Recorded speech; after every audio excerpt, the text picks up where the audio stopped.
नमस्कार श्रोताओं, आज हम श्रवण करेंगे विदुर नीति का चतुर्थ भाग।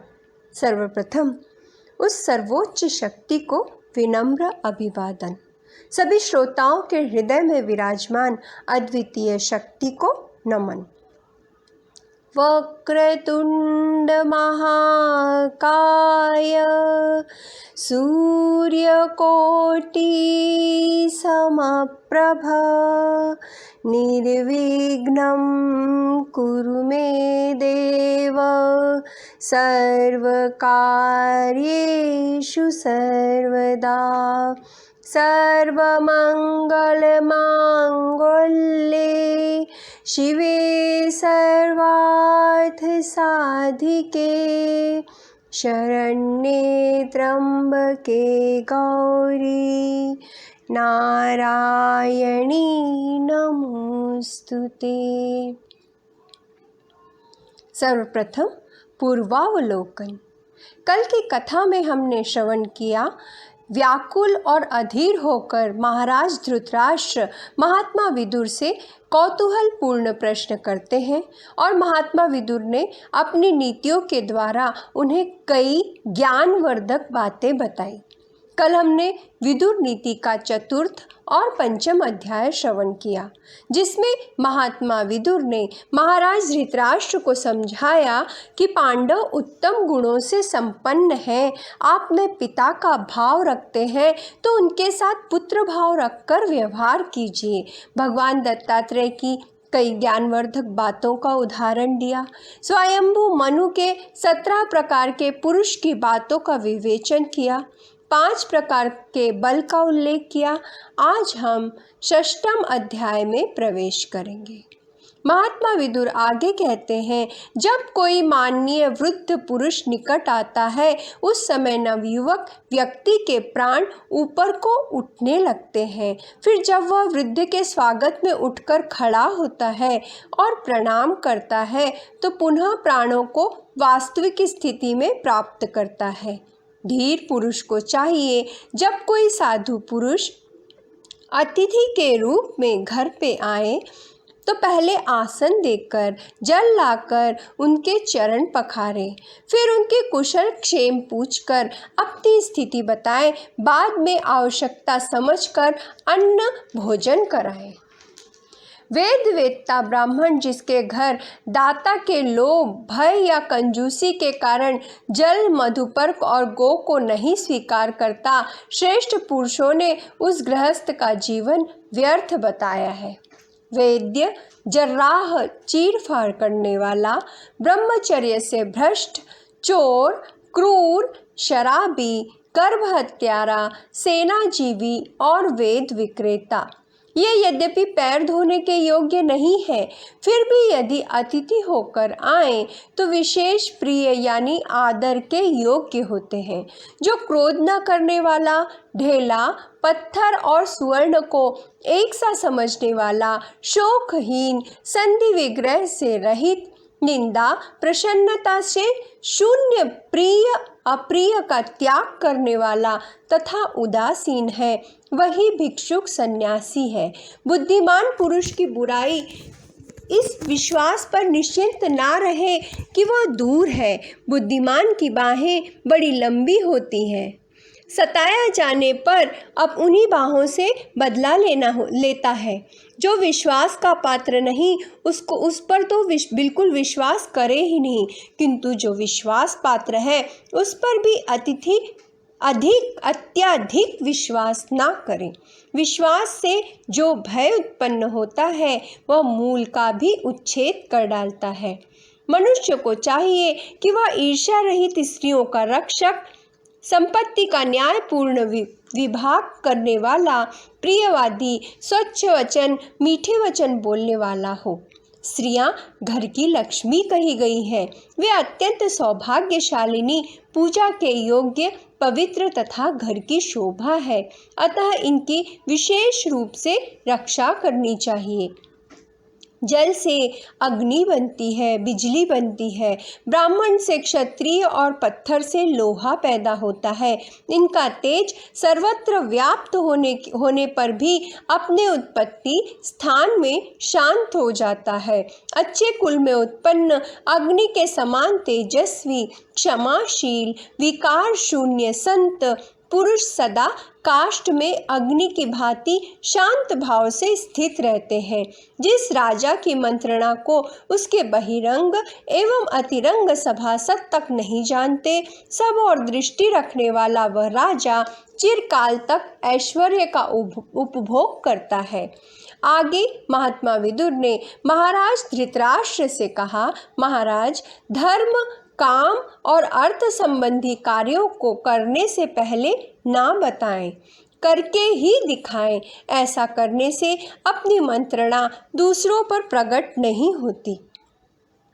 जो मित्र ना हो, मित्र होने पर भी पंडित ना हो, पंडित होने पर भी जिनका मन वश में ना हो, वह अपनी गुप्त मंत्रणा जानने के योग्य नहीं है।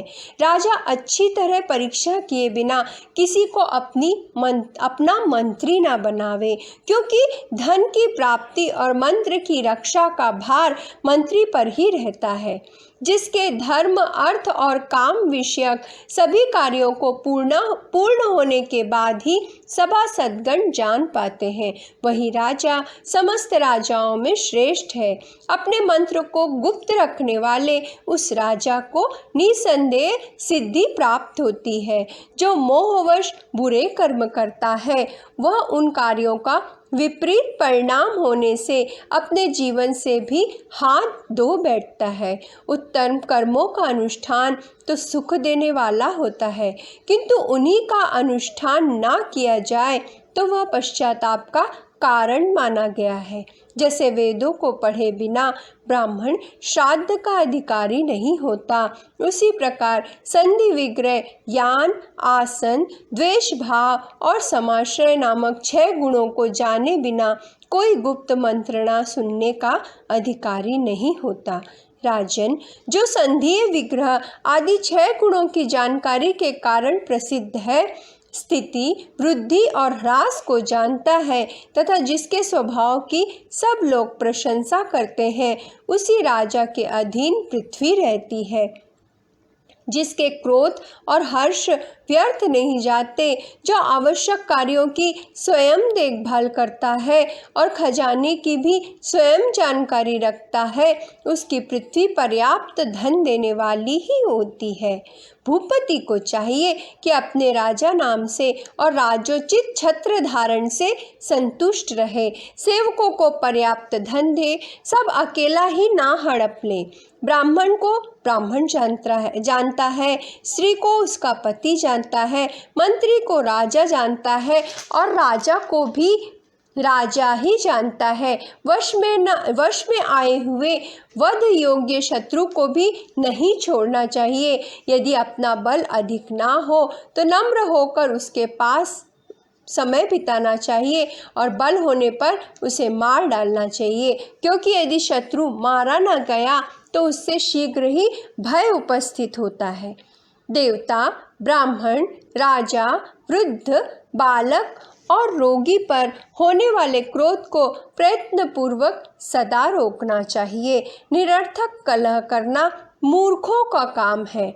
बुद्धिमान पुरुष को इसका त्याग करना चाहिए। ऐसा करने से उसे लोक में यश मिलता है और अनर्थ का सामना नहीं करना पड़ता।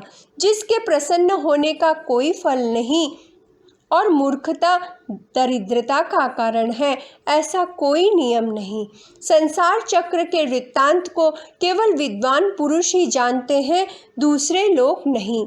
महाराज, मूर्ख मनुष्य विद्याशील अवस्था, बुद्धि, धन और कुल में बड़े माननीय पुरुषों का सदा अनादर किया करता है, जिसका चरित्र निंदनीय है।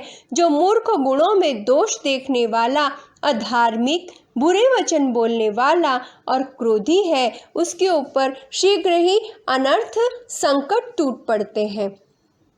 ठगी न करना, दान देना, बात पर कायम रहना और अच्छी तरह कही हुई हित की बात, ये सभी को अपना बना लेते हैं। किसी को भी धोखा न देना। चतुर, कृतज्ञ, बुद्धिमान और सरल राजा खजाना खत्म होने पर भी सहायकों को पाता है, अर्थात उसे सहायक मिल जाते हैं। धैर्य, मनोनिग्रह, इंद्रिय नियम, पवित्रता, दया, कोमल वाणी और मित्र से द्रोह न करना, ये 7 बातें लक्ष्मी की वृद्धि करती हैं। हे राजन, जो अपने आश्रितों में धन का ठीक ठाक बंटवारा नहीं करता तथा जो दुष्ट, कृतघ्न और निर्लज्ज है, ऐसा राजा इस लोक में त्याग देने योग्य है। जो स्वयं दोषी होकर भी निर्दोष आत्मीय व्यक्ति को कुपित करता है, वह सर्पयुक्त घर में रहने वाले मनुष्य की भांति रात को सुख से नहीं सो सकता। महाराज, जिनके ऊपर दोषारोपण करने से योग और क्षेम में बाधा आती हो, उन लोगों को देवता की भांति सदा प्रसन्न रखना चाहिए। जो धन आदि पदार्थ स्त्री, प्रमादी, पतित और नीच पुरुषों के हाथ में सौंप दिए जाते हैं, वे संशय में पड़ जाते हैं। हे राजन, जहाँ का शासन स्त्री, जुआरी और बालक के हाथ में है, वहाँ के लोग नदी में पत्थर की नाव पर बैठने वालों की भांति विपत्ति के समुद्र में डूब जाते हैं। जो लोग जितना आवश्यक है उतने ही काम में लगे रहते हैं, अधिक में हाथ नहीं डालते, उन्हें मैं पंडित मानता हूँ, क्योंकि अधिक में हाथ डालना संघर्ष का कारण होता है। जुआरी जिसकी प्रशंसा करता है, चारण जिनकी प्रशंसा का गान करते हैं, वह मनुष्य जीता ही मुर्दे के समान है। महाराज, आपने उन महान धनुर्धर और अत्यंत तेजस्वी पांडवों को छोड़कर यह महान ऐश्वर्य का भार दुर्योधन के हाथ में रख दिया है, इसलिए आप शीघ्र ही उस ऐश्वर्य मत से मूढ़ दुर्योधन को त्रिभुवन के साम्राज्य से गिरे हुए बलि की भांति इस राज्य से भ्रष्ट होते देखिएगा। और यहाँ पर 6वां अध्याय समाप्त होता है। न जाने कितनी तरह से महात्मा विदुर ने महाराज धृतराष्ट्र को समझाया, हम यशस्वी कितने होते हैं इस बात का विचार न कर निरंतर शुभ कार्य में लगे रहना चाहिए। महाराज धृतराष्ट्र ने महात्मा विदुर से पूछा, हे नरश्रेष्ठ, यह पुरुष ऐश्वर्य की प्राप्ति और नाश में स्वतंत्र नहीं है। ब्रह्मा ने धागे से बंधी हुई कठपुतली की भांति इसे प्रारब्ध के अधीन रखा है, इसलिए तुम कहते चलो, मैं सुनने के लिए धैर्य धारण किए बैठा हूँ। महात्मा विदुर ने कहा, हे भारत, समय के विपरीत यदि बृहस्पति भी कुछ बोले तो उनका अपमान ही होगा और उनकी बुद्धि की भी अवज्ञा ही होगी। संसार में कोई मनुष्य दान देने से प्रिय होता है, दूसरा प्रिय वचन बोलने से प्रिय होता है और तीसरा मंत्र तथा औषध के बल से प्रिय होता है, किंतु जो वास्तव में प्रिय है वह तो सदा प्रिय ही है। जिससे द्वेष हो जाता है वह ना साधु, न विद्वान और ना बुद्धिमान ही जान पड़ता है। प्रियतम के तो सभी कर्म शुभ ही प्रतीत होते हैं और दुश्मन के सभी काम पापमय। हे राजन, दुर्योधन के जन्म लेते ही मैंने कहा था, केवल इसी एक पुत्र को तुम त्याग दो, इसके त्याग से 100 पुत्रों की वृद्धि होगी और इसका त्याग न करने से 100 पुत्रों का विनाश होगा। जो वृद्धि भविष्य में नाश का कारण बने उसे अधिक महत्व नहीं देना चाहिए और उस क्षय का भी बहुत आदर करना चाहिए जो आगे चलकर अभ्युदय का कारण हो। महाभारत के प्रसंग में जब दुर्योधन का जन्म हुआ तब गीधड़ बोल रहे थे, कुत्ते बिल्ली रो रहे थे, उल्लू के रेंकने का आवाज़ था, अजीब सा माहौल था। तब महात्मा विदुर ने महाराज धृतराष्ट्र से कहा था, यह पुत्र आपके वंश का नाश कर देगा, इसका त्याग कर दीजिए। ये सारे अपशकुन हमें सचेत कर रहे हैं, परंतु प्रथम पुत्र का मोह महाराज धृतराष्ट्र ने उसका त्याग नहीं किया और परिणाम आप सभी भली भांति जानते हैं। महाराज धृतराष्ट्र को 100 पुत्र और 1 पुत्री हुई थी। अगर चाहते तो अपने विनाश का कारण रोक सकते थे। यह भी हम समझ सकते हैं कि एक पिता अपने प्रथम नवजात शिशु का परित्याग कैसे कर सकते हैं। बिल्कुल उचित है, परंतु उसे सही मार्ग, योग्य दिशा तो दिखा सकते हैं ना। कहीं तो उसे गलत कार्यों के लिए रोक सकते हैं, कहीं तो अंकुश लगा सकते थे, परंतु नहीं किया। महात्मा विदुर ने बताया, महाराज वास्तव में जो क्षय वृद्धि का कारण होता है वह क्षय ही मान लेना चाहिए, जिसके पाने से बहुत से लाभों का नाश हो जाए। इस शाश्वत सत्य को अच्छी तरह जान लीजिए महाराज धृतराष्ट्र। कुछ लोग गुण के धनी होते हैं, कुछ लोग धन के धनी। जो धन के धनी होते हुए भी गुणों के कंगाल है, उन्हें सर्वथा परित्याग दीजिए। महाराज धृतराष्ट्र ने कहा, तुम जो कुछ कह रहे हो परिणाम में हितकर है। बुद्धिमान लोग इसका अनुमोदन करते हैं, यह भी ठीक है, परंतु जिस और धर्म होता है उसी पक्ष की जीत होती है, तो भी मैं अपने बेटे का त्याग नहीं कर सकता। इस पर महात्मा विदुर ने कहा, जो अधिक गुणों से संपन्न और विनयी है, जो प्राणियों का तनिक भी संहार होते देख उनकी कभी उपेक्षा नहीं कर सकता, जो दूसरों की निंदा में लगे रहते हैं, दूसरों को दुख देने और आपस में फूट डालने के लिए सदा उत्साह के साथ प्रयत्न करते हैं, जिसका दर्शन दोष से भरा अशुभ है और जिनके साथ में रहने पे बहुत बड़ा खतरा है, ऐसे लोगों से धन लेने में महान दोष है और उन्हें देने में बहुत बड़ा भय है। अब मैं कैसे बताऊं राजन, जो कामी, निर्लज्ज, शठ और प्रसिद्ध पापी है, वे साथ रखने के अयोग्य निंदित माने गए हैं। दूसरों में फूट डालना जिनका स्वभाव है, उन्हें साथ में नहीं रखना चाहिए। उपयुक्त दोषों के अतिरिक्त और भी जो महान दोष है, उनसे युक्त मनुष्यों का त्याग कर देना चाहिए। सौदार्य भाव निवृत्त हो जाने पर नीच पुरुषों का प्रेम नष्ट हो जाता है। उस सौहार्द से होने वाले फल की सिद्धि और सुख का भी नाश हो जाता है। फिर वह नीच पुरुष निंदा करने के लिए यत्न करता है। थोड़ा भी अपराध हो जाने पर मोहवश विनाश के लिए उद्योग आरंभ कर देता है, उसे तनिक भी शांति नहीं मिलती।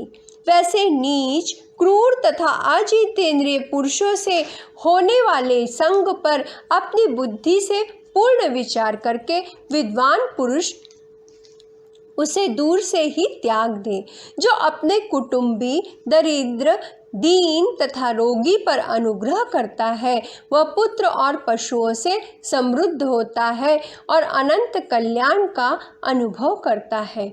महाराज, जो लोग अपने भले की इच्छा करते हैं, उन्हें अपने जाति भाइयों को उन्नतिशील बनाना चाहिए। इसलिए आप भली भांति अपने कुल की वृद्धि करें। हे राजन, जो अपने कुटुंबी जनों का सत्कार करता है, वह कल्याण का भागी होता है। अपने कुटुंब के लोग गुणहीन हो तो भी उनकी रक्षा करनी चाहिए, और जो आपके अत्यंत कृपाभिलाषी एवं गुणवान हो, उनकी तो बात ही क्या, आप समर्थ हैं। वीर पांडवों पर कृपा कीजिए और उनकी जीविका के लिए कुछ गांव दे दीजिए। ऐसा करने से आपको इसमें यश प्राप्त होगा। आप वृद्ध हैं, इसलिए आपको अपने पुत्रों पर शासन करना चाहिए। महात्मा विदुर ने कहा, यदि आप सतर्क और सजग ना हुए तो बहुत बड़ी विनाश लीला होगी और कर्णधार आप होंगे। आपके पास रोकने का अधिकार है और उचित क्या, अनुचित क्या, अच्छा क्या, बुरा क्या, सही क्या, गलत क्या और उससे भी बढ़कर धर्म क्या और अधर्म क्या, ये आप भली भांति जानते हैं। इसलिए मुझे भी आपके हित की ही बात कहनी चाहिए।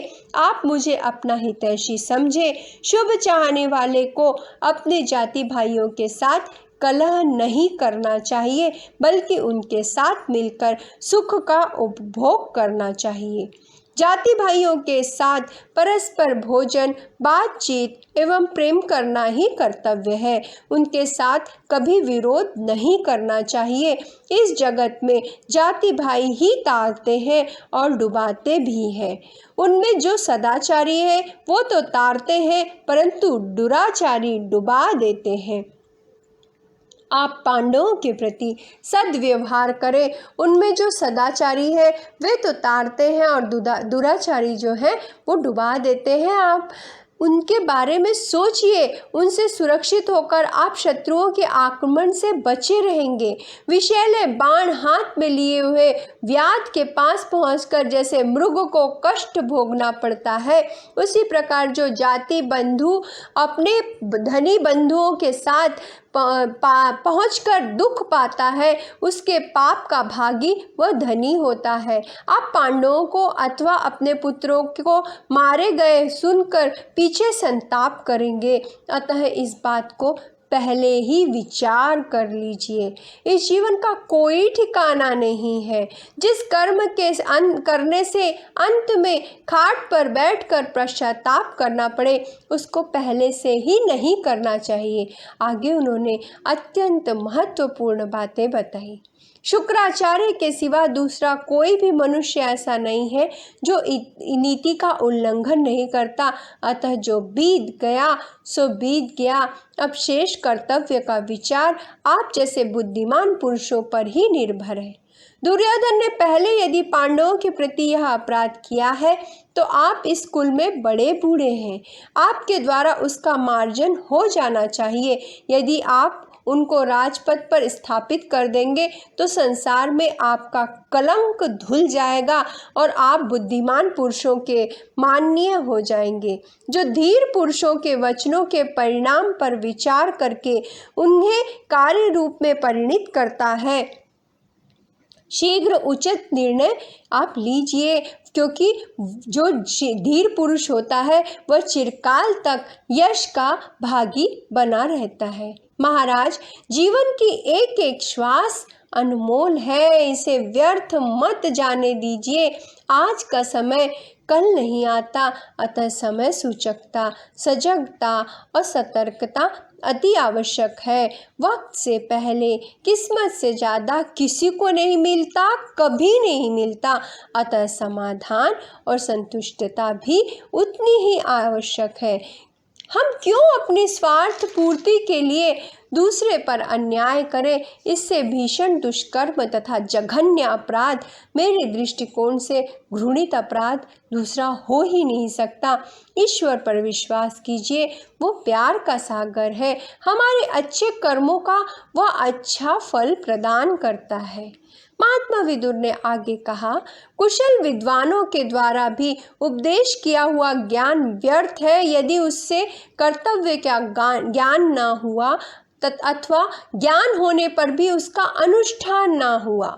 जो विद्वान पाप रूपी फल देने वाले कर्मों का आरंभ नहीं करता वह बढ़ता है, किंतु जो पूर्व में किए हुए पापों का विचार करके उन्हीं का अनुसरण करता है वह खोटी बुद्धि वाला मनुष्य अगाध कीचड़ से भरे हुए बीहड़ नरक में गिराया जाता है। बुद्धिमान पुरुष मंत्र भेद के इन 6 द्वारों के को जाने और धन को रक्षित रखने की इच्छा से इन्हें सदा बंद रखे। कौन से 6 द्वार हैं? नशे का सेवन, निद्रा, आवश्यक बातों की जानकारी न रखना, अपने नेत्र, मुख आदि का विकार, दुष्ट मंत्रियों में विश्वास और मूर्ख दूत पर भी भरोसा रखना। राजन, जो इन द्वारों को जानकर सदा बंद किए रहता है वह अर्थ, धर्म और काम के सेवन में लगा रहकर शत्रुओं को वश में कर लेता है।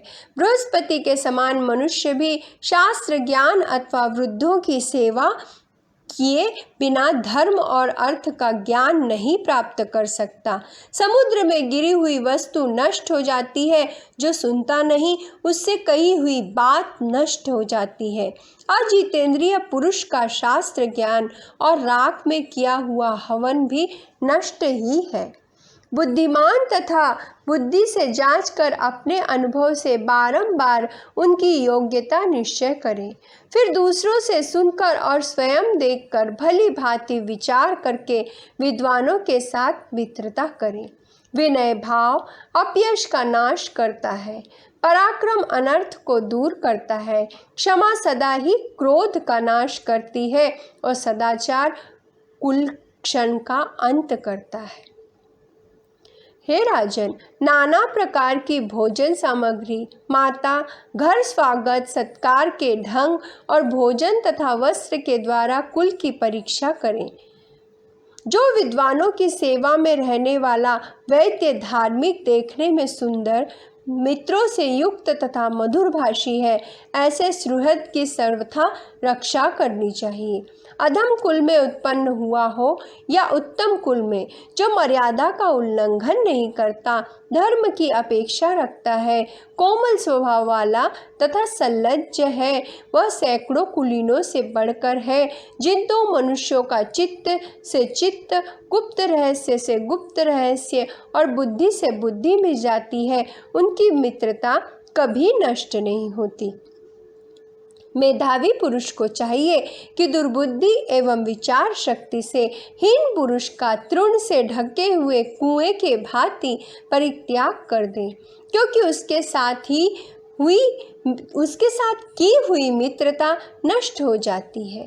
विद्वान पुरुष को उचित है कि अभिमानी, मूर्ख, क्रोधी, साहसी और धर्महीन पुरुषों के साथ मित्रता ना करें। फिर मित्र कैसा होना चाहिए? मित्र तो ऐसा होना चाहिए जो कृतज्ञ, धार्मिक, सत्यवादी, उदार, दृढ़ अनुराग रखने वाला, जितेंद्रिय, मर्यादा के भीतर रहने वाला और मैत्री का त्याग न करने वाला हो। इंद्रियों को सर्वथा रोक रखना तो मृत्यु से भी बढ़कर कठिन है और उन्हें बिल्कुल खुली छोड़ देना देवताओं का भी नाश कर देता है। संपूर्ण प्राणियों के प्रति कोमलता का भाव, गुणों में दोष न देखना, क्षमा, धैर्य और मित्रों का अपमान न करना, ये सब गुण आयु को बढ़ाने वाले हैं, ऐसा विद्वान लोग कहते हैं। जो अन्याय से नष्ट हुए धन को स्थिर बुद्धि एवं आश्रय ले अच्छी नीति से पुनः लौटा लाने की इच्छा करता है, वह वीर पुरुष का सा आचरण करता है, जो आने वाले दुख को रोकने का उपाय जानता है, वर्तमान कालिक कर्तव्य के पालन में दृढ़ निश्चय रखने वाला है और अतीत काल में भी जो कर्तव्य शेष रह गया हो उसे भी जानता है, वह मनुष्य कभी अर्थ से हीन नहीं होता। मनुष्य मन, वाणी और कर्म से जिसका निरंतर सेवन करता है, वह कार्य उस पुरुष को अपनी ओर खींच लेता है। इसलिए सदा कल्याणकारी कार्यों को ही करें। मांगलिक पदार्थों का स्पर्श, चित्त वृत्तियों का निरोध, शास्त्र का अभ्यास, उद्योगशीलता, सरलता और सत्पुरुषों का बारंबार दर्शन, ये सब कल्याणकारी है। उद्योग में लगे रहना, उससे विरक्त ना होना धन, लाभ और कल्याण का मूल है। इसलिए उद्योग न छोड़ने वाला मनुष्य महान हो जाता है और अनंत सुख का उपभोग करता है। महाराज, समर्थ पुरुष के लिए सब जगह और सब समय में क्षमा समान हितकारक और अत्यंत श्री संपन्न बनाने वाला उपाय दूसरा नहीं माना गया। जो शक्तिहीन है वह तो सब पर क्षमा करे ही, जो शक्तिमान है वह भी धर्म के लिए क्षमा करे, तथा जिसकी दृष्टि में अर्थ और अनर्थ दोनों समान है, उसके लिए तो क्षमा सदा ही हितकारिणी होती है। जिस सुख का सेवन करते रहने पर भी मनुष्य धर्म और अर्थ से भ्रष्ट नहीं होता, उसका यथेष्ट सेवन करे, किंतु मूढ़मत आसक्ति एवं अन्यायपूर्वक विषय सेवन ना करें। जो दुख से पीड़ित, प्रमादी, नास्तिक, आलसी, अजितेंद्रिय और उत्साह रहित है, उनके यहाँ लक्ष्मी का वास नहीं होता। दुष्ट बुद्धि वाले लोग सरलता से युक्त और सरलता के ही कारण लज्जाशील मनुष्य को अशक्त मानकर उसका तिरस्कार करते हैं। अत्यंत श्रेष्ठ, अतिशय दानी, अतिशय शूरवीर, अधिक व्रत नियमों का पालन करने वाले और बुद्धि के घमंड में चूर रहने वाले मनुष्य के पास लक्ष्मी भय के मारे नहीं जाती। राजलक्ष्मी ना तो अत्यंत गुणवानों के पास रहती है और ना बहुत निर्गुणों के पास। यह ना तो बहुत से गुणों को चाहती है और ना गुणहीन के प्रति ही अनुराग रखती है। उत्तम गौ की भांति वह अंधी लक्ष्मी कहीं कहीं ही ठहरती है। वेदों का फल है अग्निहोत्र करना, शास्त्राध्ययन का फल है सुशीलता और सदाचारी स्त्री का फल है रति सुख और पुत्र की प्राप्ति और धन का फल है दान और उपभोग। जो अधर्म के द्वारा कमाए हुए धन से परलोक साधक यज्ञादि कर्म करता है, वो मरणोपरांत उसके फल को नहीं पाता, क्योंकि उसका धन बुरे रास्ते से आया है। इस बात को अच्छी तरह समझ लेना चाहिए कि जैसा अन्न वैसा मन, जैसा पानी वैसी वाणी।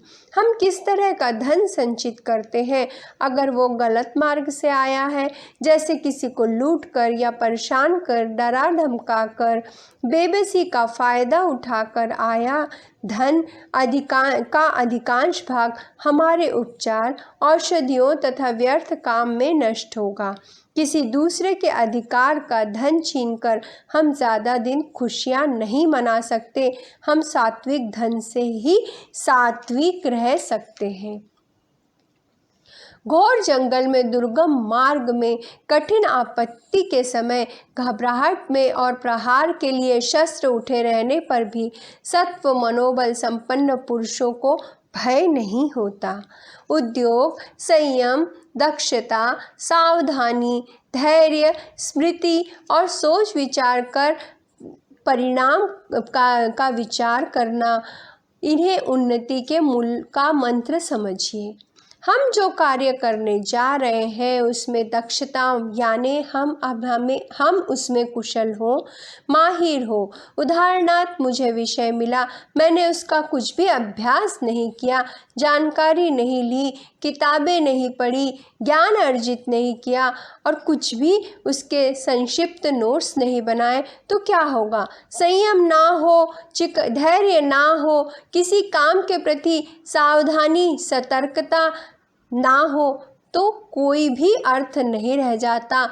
जागरूक रहना बहुत आवश्यक है, क्योंकि अगर हम जागरूक ना हो, ऐसे किसी कार्य में हम सफलतापूर्वक कार्य संपन्न नहीं कर सकते। ये सभी तत्व आवश्यक है, तभी हम आगे बढ़ सकते हैं, मंजिल पा सकते हैं, कामयाब हो सकते हैं। कोई भी कार्य अगर हम हाथ में लेते हैं, उसे पूर्ण करने के लिए सभी घटकों का तंतोतंत पालन करना भी उतना ही आवश्यक है।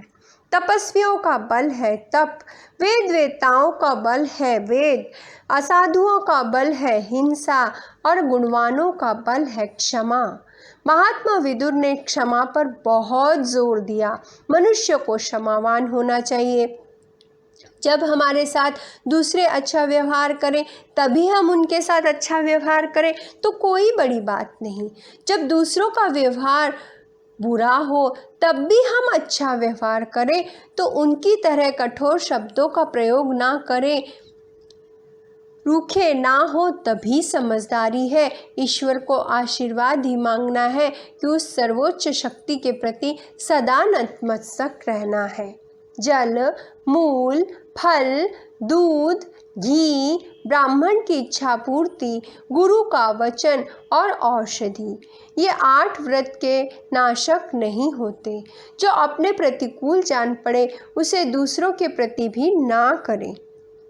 थोड़े में धर्म को यही स्वरूप दिया गया है। इसके विपरीत जिसमें कामना से प्रवृत्ति होती है वह तो अधर्म है। अक्रोध से क्रोध को जीते, असाधु को सद्व्यवहार से वश में करे, कृपण को दान से जीते और झूठ पर सत्य से विजय प्राप्त करें। ये ज़िंदगी बहुत छोटी है, ये जीवन बहुत छोटा है। हमें लगता है हम छोटी छोटी गलतियों को हमेशा सुधारते रहें और आगे बढ़ते रहें तो यह ज़िंदगी ऐसे ही ख़त्म हो जाएगी, क्योंकि वक्त बीतता जाता है, उम्र बढ़ती जाती है, ज़िंदगी घटती जाती है। ज़िंदगी हमें बारंबार नहीं मिलती। इसलिए अनर्थ का विवाद शीघ्र समाप्त करें, सभी के साथ सद्व्यवहार करें, किसी के साथ दुर्व्यवहार ना करें, तभी हमारी कार्यकुशलता सिद्ध होगी। सीधी सी बात है, अग्नि पर जल छिड़का जाए तब वह शांत होगी, ना कि मिट्टी के तेल, डीजल या पेट्रोल से। एक मनुष्य का शरीर भी जल से निर्मित है। पंचतत्व में का एक तत्व जल भी है। फिर मालूम होने पर भी, हम समुचित ज्ञान होने पर भी अगर हमारा व्यवहार विपरीत होगा तो सर्वथा अनुचित है। स्त्री धूर्त, आलसी, डरपोक, क्रोधी, पुरुषत्व के अभिमानी, चोर, कृतघ्न और नास्तिक का विश्वास नहीं करना चाहिए। जो नित्य गुरुजनों को प्रणाम करता है और वृद्ध पुरुषों की सेवा में लगा रहता है, उसकी कीर्ति, आयु, यश और बल ये चारों बढ़ते हैं। जो धन अत्यंत क्लेश उठने से, धर्म का उल्लंघन करने से अथवा शत्रु के सामने सिर झुकाने से प्राप्त होता है, उनमें आप मन ना लगाइए। विद्याहीन पुरुष, संतानोत्पत्ति रहित स्त्री प्रसंग, आहार न पाने वाली प्रजा और बिना राजा के राष्ट्र के लिए शोक करना चाहिए। अधिक राह चलना देहधारियों के लिए दुख रूप बुढ़ापा है। बराबर पानी गिरना पर्वतों का बुढ़ापा है। संभोग से वंचित रहना स्त्रियों के लिए बुढ़ापा है और वचन रूपी बाणों का आघात मन के लिए बुढ़ापा है। अभ्यास न करना वेदों का मल है। ब्राह्मणोचित नियमों का पालन न करना ब्राह्मण का मल है। बाह्य देश बल बुखारा ये पृथ्वी का मोल है तथा झूठ बोलना पुरुष का मल है। क्रीड़ एवं हास परिहास की उत्सुकता पतिव्रता स्त्री का मल है। सोने का मल है चांदी, चांदी का मल है रांगा, रांगे का मल है सीसा और सीसा का भी मल है मल। बहुत अधिक ज्ञानवर्धक बातें हैं, हमें तत्व समझना है। यहाँ पर मल का अर्थ है निरर्थक, निरुपयोगी। अभ्यास न करने पर वेदों का अर्थ अनुपयोगी है। हमें वो ज्ञान कैसे मिलेगा? अगर एक ब्राह्मण नियमों का पालन नहीं करेगा, संध्या पूजन नहीं करेगा, मंत्रोच्चार नहीं करेगा, पूजा अर्चा नहीं करेगा, तो उसका ब्राह्मण होने का क्या लाभ? निरर्थक है। इसी तरह सभी तत्वों को समझना है। पति के बिना परदेश में रहना स्त्री मात्र का मल है। हमारा जिनसे अस्तित्व है उनके बिना रहना हमारा निरुपयोगी होना ही हुआ। आगे महात्मा विदुर ने महाराज धृतराष्ट्र से कहा, किस तरह की चेष्टा कर हम किसी को जीतने का प्रयास ना करें, यह ध्यान से श्रवण कीजिए महाराज। सोकर नींद को जीतने का प्रयास ना करें। कामोपभोग के द्वारा स्त्री को जीतने की इच्छा ना करें। लकड़ी डालकर आग को जीतने की आशा ना रखें और अधिक मदिरा पान करके आदत को जीतने का प्रयास ना करें। नींद को जीतने के लिए जागने का अभ्यास करना होगा। हम सोकर नींद को नहीं जीत सकते। एक स्त्री के मन को जीतना है तो उसके साथ सात्विक विचार से व्यवहार करें। हम यह चाहें कि अग्नि को जीतना है तो लकड़ी डालेंगे तो अग्नि और फैलेगी। इसी प्रकार मदिरा की आदत छुड़ाने के लिए उसका त्याग करना होगा। मन को संयम में रखने के लिए ध्यान की एकाग्रचित्त योग की आवश्यकता होती है। उसी प्रकार किसी भी आदत को छोड़ने के लिए त्याग की आवश्यकता होती है। जिसका मित्र धन दान के द्वारा वश में आ चुका है, शत्रु युद्ध में जीत लिए गए हैं और स्त्रियां खान पान के द्वारा तृप्त है, उसका जीवन सफल है। क्योंकि राजन, जिसके पास 1000 रुपये है वे भी जीवित है और जिनके पास 100 रुपये है वे भी जीवित है, बस जीवन शैली थोड़ी थोड़ी भिन्न होती है।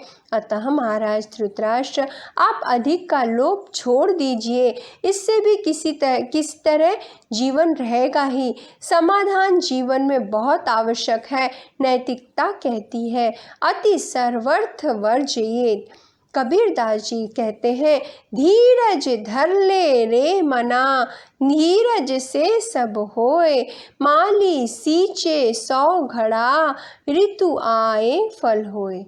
अगर हम चाहें कि एक छोटा सा अंकुरित पौधा ज़्यादा पानी डालकर सींचने से फल देने लगेगा, यह तो असंभव है। उस पौधे में फल तभी आएंगे जब योग्य समय आएगा और ऋतु आएगी। अतः लोभ भी एक ऐसा ही अंकुर है जो अपने से छोटा दिखाई देता है, अंदर ही अंदर पनप कर हमें पूर्णतः खोखला कर देता है। लोभ में आकर कोई भी अनुचित निर्णय ना ले। इस पृथ्वी पर जो भी धान, जौ, सोना, पशु और स्त्रियां हैं, वे सब के सब एक पुरुष के लिए पूरे नहीं हैं। ऐसे विचार करने वाला मनुष्य मोह में नहीं पड़ता। हे राजन, मैं फिर कहता हूँ, यदि आपका अपने पुत्रों और पांडवों में समान भाव है तो उन सभी पुत्रों के साथ एक सा व्यवहार कीजिए। अनेक उदाहरण, अनेक दृष्टांत, अनेकों नैतिक तत्वों का स्पष्टीकरण देकर महात्मा विदुर ने महाराज धृतराष्ट्र को समझाया और यहाँ पर विदुर नीति का 7वां अध्याय समाप्त होता है। कुछ स्पष्टीकरण के साथ हम हमेशा ज्ञानवर्धक बातें अर्जित करें, तभी हमारे जीवन में अहंकार नहीं होगा, धर्म का ज्ञान होगा और धर्म के ज्ञान के साथ साथ हम हमेशा नीति के साथ रहेंगे। प्रभिसी नगर कीजे सब काजा, हृदय राखी कौशलपुर राजा। राम सिया राम जय जय राम। कोई भी कार्य सत्य और असत्य को जानकर, उचित और अनुचित का विचार कर, धर्म और अधर्म का निर्धारण कर हम करें और ईश्वर का ध्यान कर, ईश्वर का स्मरण कर कोई भी कार्य संपन्न करें तो हमें सफलता अवश्य मिलेगी।